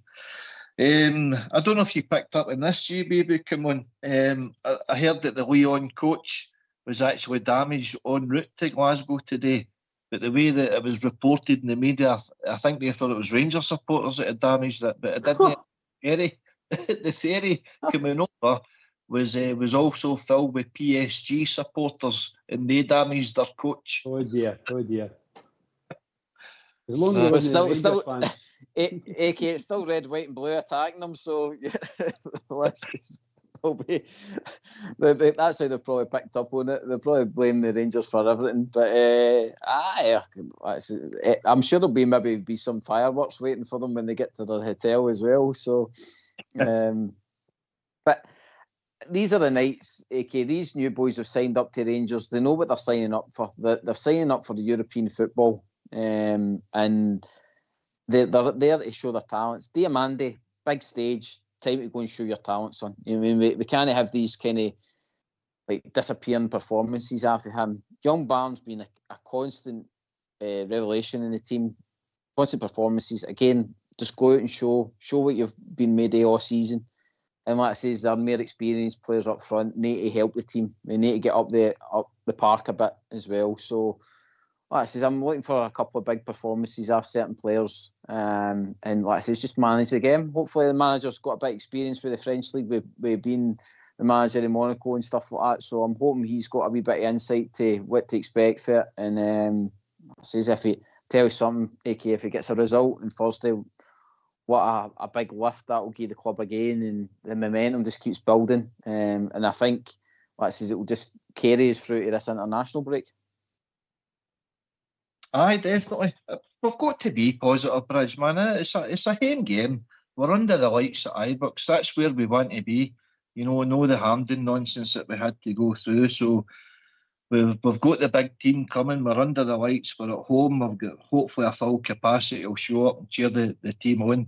I mean, see, when I actually think about it, 2021, the last time we played, your team has changed that much. We've probably only got Tavernier now that's left out of that team. Yeah, absolutely. Yeah. Aye, that's the truth. That's the truth. I think I don't know. I'm starting to freeze up here. Sorry. I want people like Tavernier to show and how he's the king in Europe as far as scoring goals and that's concerned and being involved and charging up the park. Let's show if you can do that at Ibrox. Let's charge up the park, James, and stay up there if you want to. And we could maybe pull somebody in behind you to save you running back too much. But if he's going to stay behind, he's got to stay behind. But I miss Tav. I miss Tav's adventures up the park. I miss the way he could put in some fabulous crosses, really dangerous into really good parts of the box. He's not done one of them for a wee while. And I also loved the way he shot at goal. He was fearless shooting at goal. And that's what got him the goals. I'd like him to start scoring goals in Europe again. Come on, Rangers. Right. You need goal contributions for the other part. We touched on that earlier, but so far we've been relying heavily on Tom Lawrence and Cyril Dessers so far. But you're right, Tavernier, we maybe expect too much of him, to be honest, at times now. But he has been a big player for us in Europe, GB. Stats and everything prove it. Top goal scorer and a run to Seville, and to be fair to him, no matter whether you're critical of him or not, you've got to give him the plaudits there. He's been, he has been captain fantastic for us in European nights. I was going to say the two of yous, Cash and Werner, coming on and playing full-back and come on pushing Tavernier up that wee bit on Sunday. Is that a sign for the things ahead? GB first and then Bridgeman? Possibly, aye. Tav's always got to be that kind of strange one. Remember, like folk banged on before, why not just put Tav as the right winger, basically, and because of the amount of goals he scored. But we've got to play to his strengths now. He is that bit older, but I tell you something, his experience, like he says, in Europe is going to be vital for all these young boys come Thursday. I'm sure, like I says, he'll keep them calm, keep them switched on and stuff like that. And I says, I think it's going to come down to something like that with the tactics.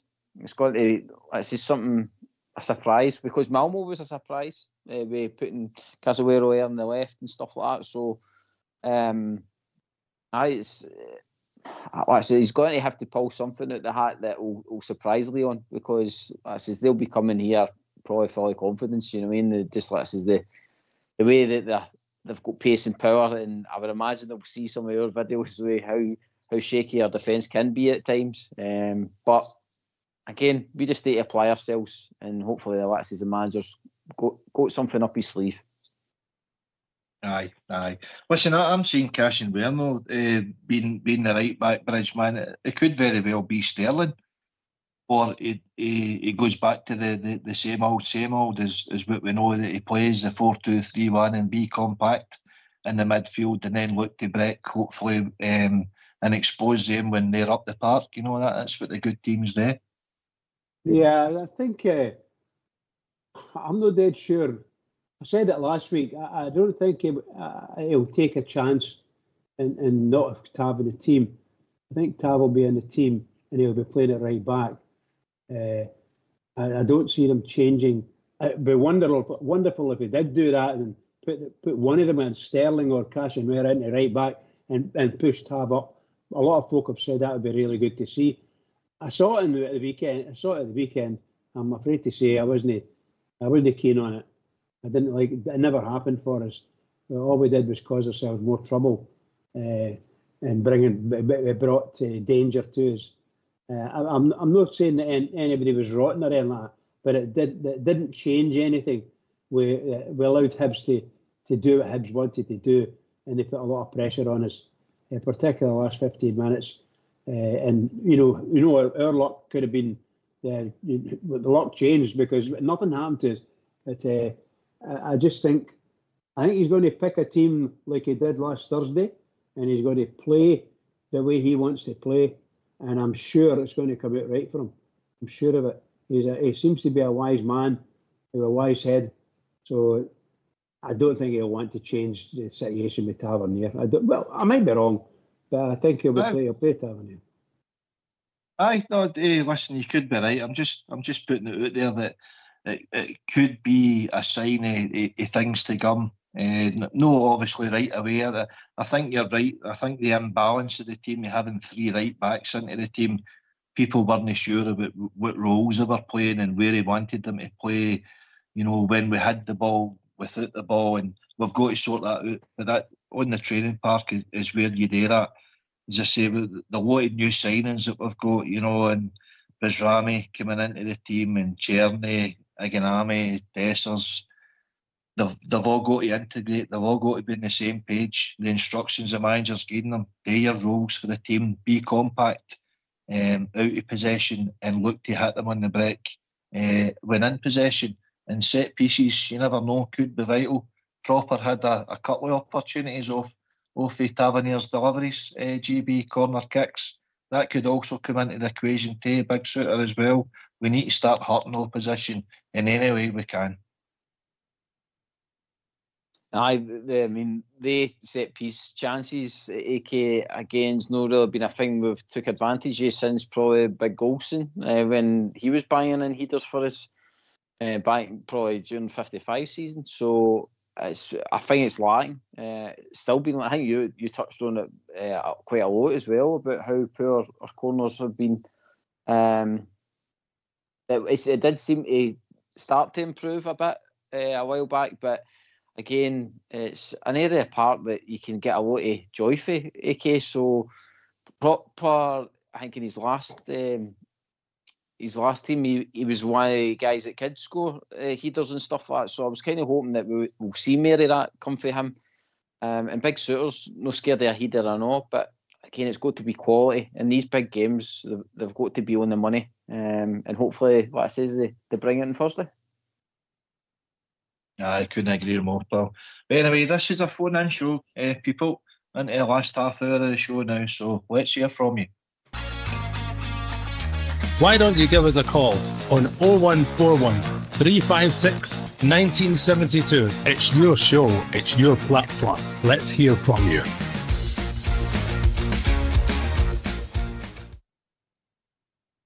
Ridgeman, again, just looking at recent form there for Lyon. I know that I said they're 11th in the French league. They've not started too well. They've won their last couple of games, Toulouse and Olympiacos. They lost to Marseille. Monaco also beat them. Lens they drew in 4-3, a home victory against Strasbourg. So there is goals in their team, but it looks like they're also susceptible to lose goals as well.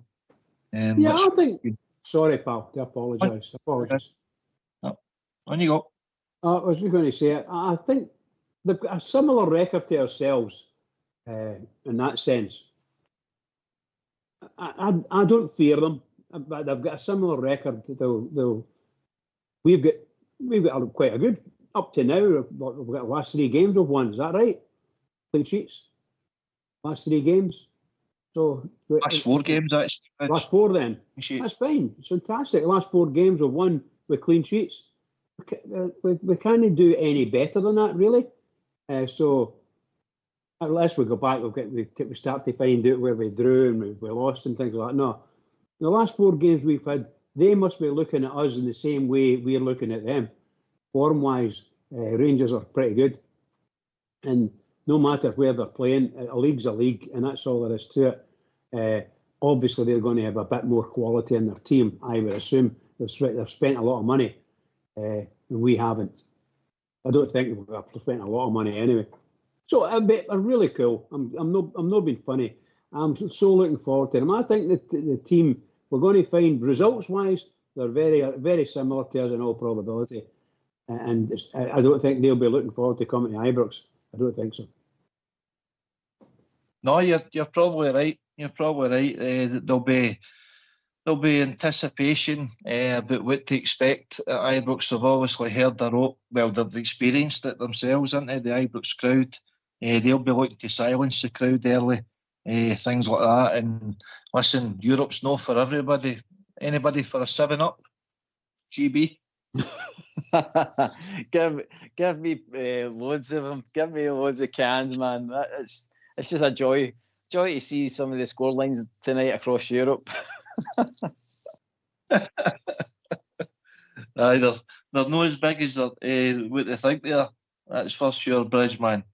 We'll say no more, but you can look forward to the highlights later. Let's hope you're not named something like that in Thursday. Well, based on you and GB, I'm assuming it's good news. So for us, I'm quite happy with that. Well done, you guys. I'm loving it. AK all says I'm hoping that the BBC put up their show reel again about how to beat the press. I mean, that was a big talking point at the weekend about how you beat the press, and I think Dortmund tonight are showing how to beat the press. Well, it's the hope that kills them.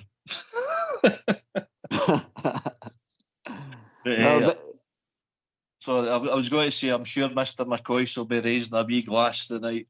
What a 24 hours for you, Ali. Is that on the top spot? Oh, talk sport tomorrow morning, eh? Oh, that'll be lovely. Yeah, do you think they'll talk about it in the press?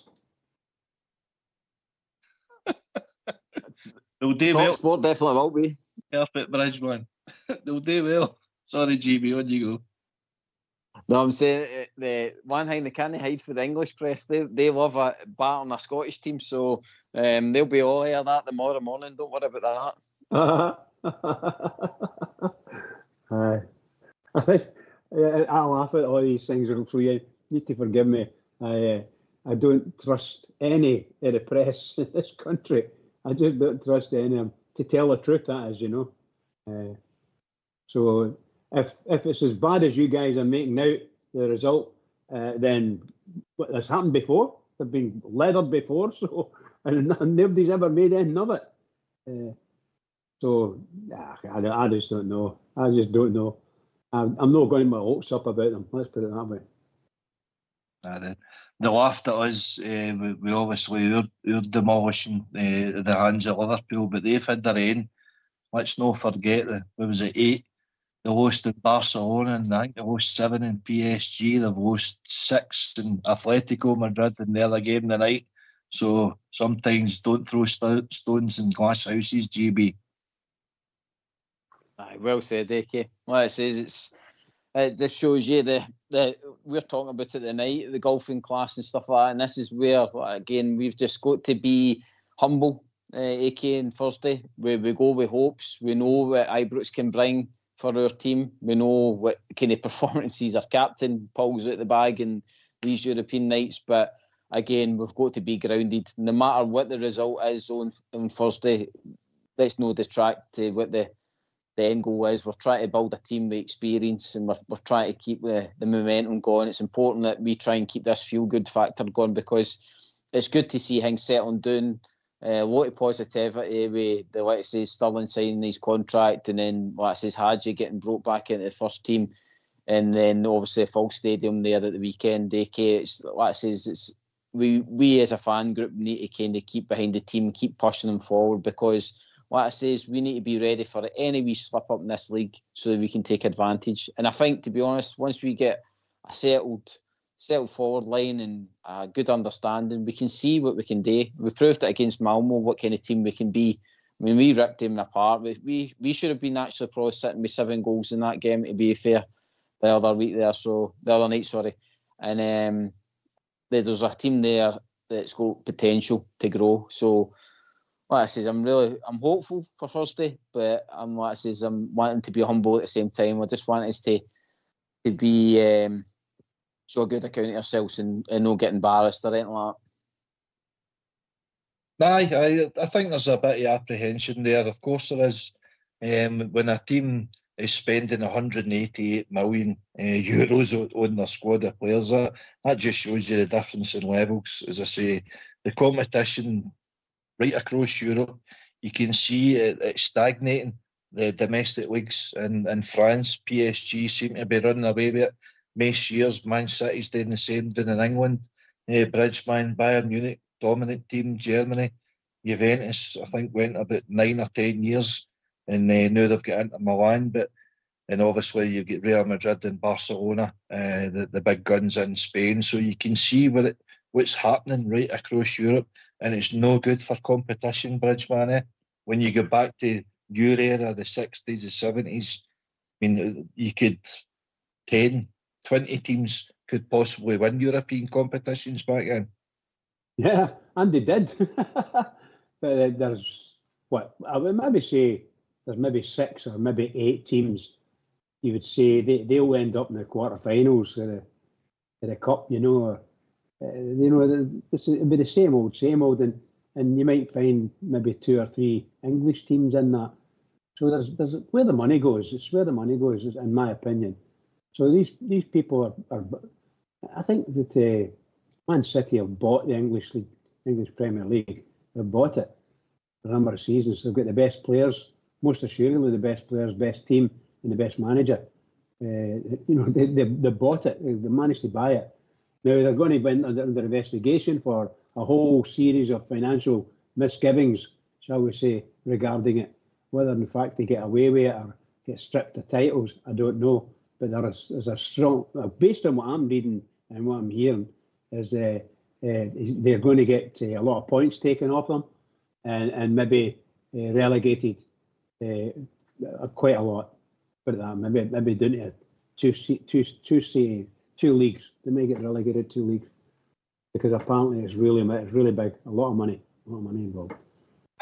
Well, money talks, but the lawyers. I don't know if you've been watching the case at all, GB, but I watched all the Man City lawyers go in. That first is arbitration. That's what they call it. I think they'd have aye. They go in there, so they've got a team of lawyers there fighting their cause. But this is what it's going to cause. The gap getting bigger with it. I mean, even like say Tottenham there going to Man United and beating them 3-0. Man United have no spent wisely on their team, and there's a lot of kind of ill feeling. So a lot of similarities actually between Man United and ourselves, unfortunately. But you've got to get things right in the boardroom to filter down your manager and then onto the park. I think the players, the turnover, the players that we've had, particularly in the last couple of months, 16 out and 12 in, that's a massive turnover. I mean, Hagi will be coming back into that dressing room, and the only person he'll know is Tavernier. Yeah.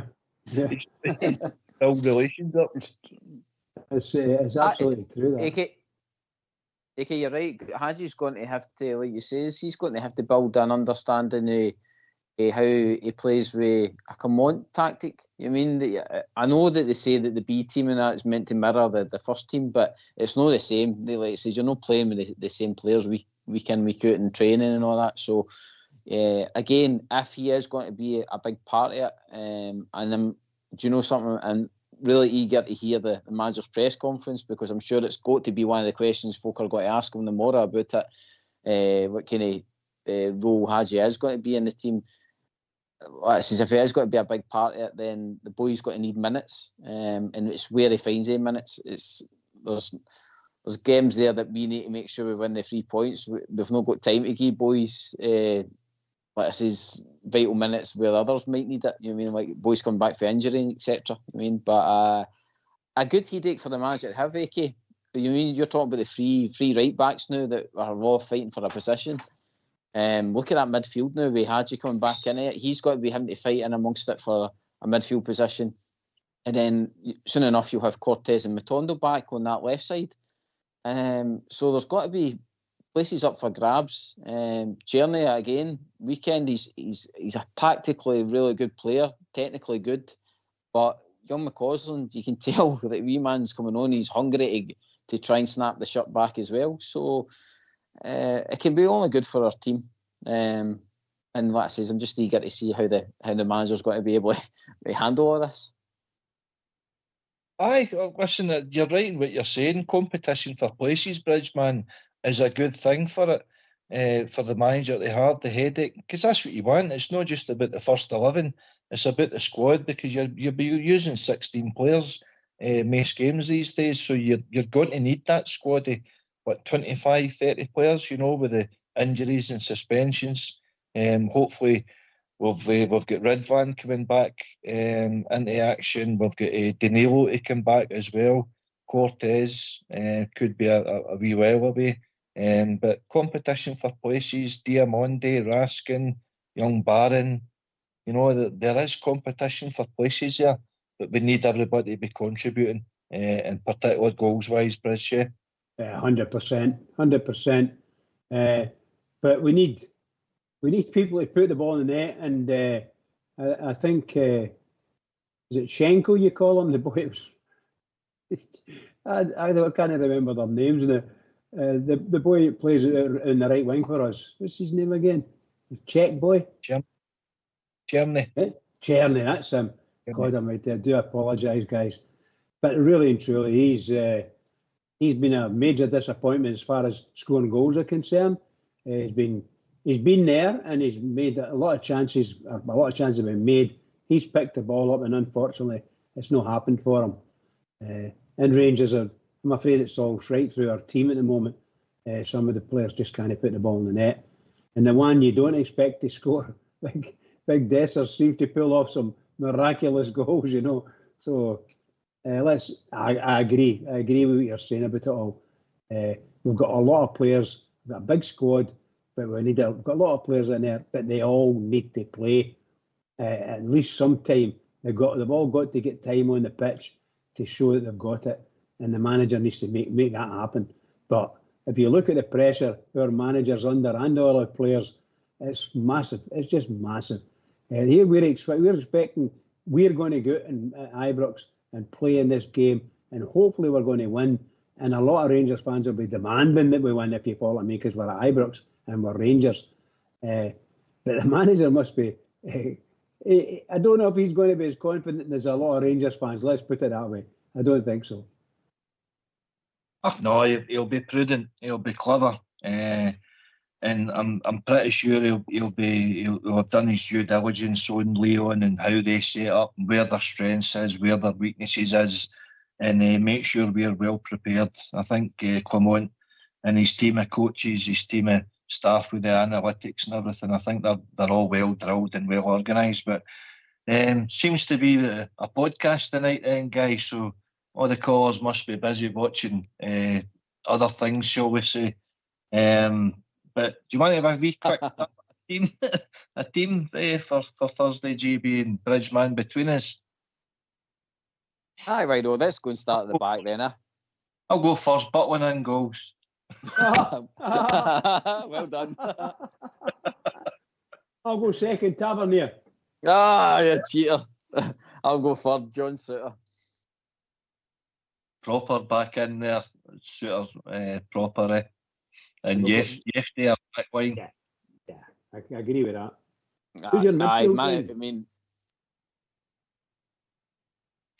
Midfield sitting two, do you think? Yep, I'll go with that. Who? They are. They are. I'll go with Barn first. Barron and who, Bridgeman? Who's his partner? Diamondi will probably come back. He was. I thought he was badly missed the weekend. So if he's fit, they'll bring him in. But if not, it'll be Raskin. Aye. Or Sterling. Well, that's a good shout as well. That's a good shout as well, because I think that's where he should be playing if he's going to be playing. But he's not had that many minutes, so it might be it's going to have to wait a wee while. This is what I was saying about these games are coming up fast and furious, and it's incredibly tense for everybody. So yeah, I would love to see Sterling playing in the midfield somewhere, but I think they would. I don't think he's at the same level as Diamondi, for instance. So I think Diamondi would walk in there and do a good job for us, if he's fit, or Raskin, because Raskin's quite good too. I think Diamondi, he started in Malmo, didn't he? I think he'll be pretty similar to that team. I mean, we're kidding on, we're picking a team there, but I think he'll not be far away from that team that started in Malmo. Yeah, agreed. Did we see any, GB, did we see any surprises? Maybe McCoist starting instead of Cherny, for example? Possibly, aye, because again, we're going to need proper pace. In the team, McCausland seems to have a bit more pace than what Cherny does, although Journey's got more technical ability, but I think it's got to be more vital that we get up the park more on Thursday, AK, rather than technical ability. I think we're just looking to try and get balls into the box and just grab any chance that we can get, to be honest, just like McCausland done the other week there. Just grabbed his chance when he could pounce on a mistake for him. So I could see that. That's maybe a change that could happen in the team.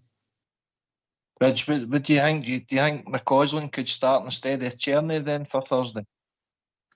It's a possibility, of course. Anything could happen. But my honest opinion, I think the manager will go with Tierney. I think he got himself into a wee bit trouble and was spoken to by the manager as he came off. So I don't know what it was. That'll all come out in the wash, I would imagine. Something said. I think he was remonstrating with the referee or the crowd even, So from where I was, I couldn't actually see, but he was certainly remonstrating, and the managers pulled him away, calm it all down. So he'll be back in. I'm quite sure he will, because I think the manager likes him. He's quite good. But I would have no qualms about young McCausland getting in. No qualms at all. The lad's got it. We've seen him scoring goals. We've seen him playing. Gets himself in there and makes things happen to a certain extent and chases back a lot.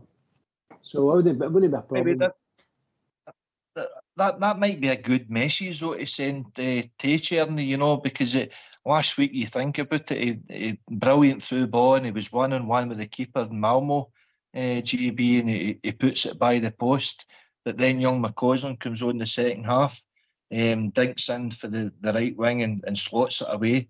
Showed a lot of strength. The guy's got a hold of his shirt, but he dispatched the ball away well. He played well again there on Sunday. So I wouldn't be surprised if McCausland starts with probably Bajrami out in the left and probably Dessers up top. GB? Mm-hmm. Aye, Bajrami definitely out in the left. I don't think we've got anybody better that can play out there. Unless, like I says, it's McCausland again, like they done at the weekend. But I don't know, the wee man, I think's better on the right for his performances that I've seen for him. I think it's probably our strongest team. Like I says, if we're going for pace and power, then that's probably what you would do. You'd put McCausland on. McCausland, like I says, seems to have more pace than what Tierney does. But Tierney has got better technical ability. I do think he can take a player, he can take on a player better than McCausland. So it might be the kick up the backside that Tierney needs, to be honest, because if he keeps making these kind of mistakes and McCausland gets a nod in front of him, then it's up to him to pull his socks up and try and get back into the team again. Aye, good point. And him coming off the bench might actually be a beneficial for him because he's running up against a tired defender rather than a fresh defender, if you know what I mean. But anyway, that's us just about closing down now, guys. Good enough show, unfortunately, no callers, but good chat amongst us all. So, your final thoughts, GB? Cheers, AK, and cheers, Bridgeman, for the night. Well, it's good chat and good discussions. Like I says, we've covered most of the Rangers news today, which is good, and hopefully we've spread a bit of positivity throughout the support, and hopefully, like I says, we're all right behind them for Thursday night, which again is there's not too many teams in Scotland that get to play against a top side like Lyon, so we should appreciate it and, like I says, go out there and do our best. Thanks, GB, for your time and contributions tonight. Bridgeman, we've covered everything the Rangers tonight, from Land's End to John O'Groats. Absolutely, pal, absolutely. No, what a wonderful show, Kelvin. Well done to you, and thanks to GB as well for carrying me through it, and of course your techie team in the background. Can I just say to all the Rangers fans that are listening in all over the world, massive game coming up. Everybody, keep it going for the Rangers, because the Rangers need you, and they need you now. Keep it going. Brilliant, well said. Can I just thank yourselves again, GB, Bridgeman, for your time tonight. Our techie guys in the background, Fox and Old School Blue. We'll be back tomorrow night between 8 and 10 o'clock talking all things Rangers. So hope you enjoyed the show tonight. Good night all.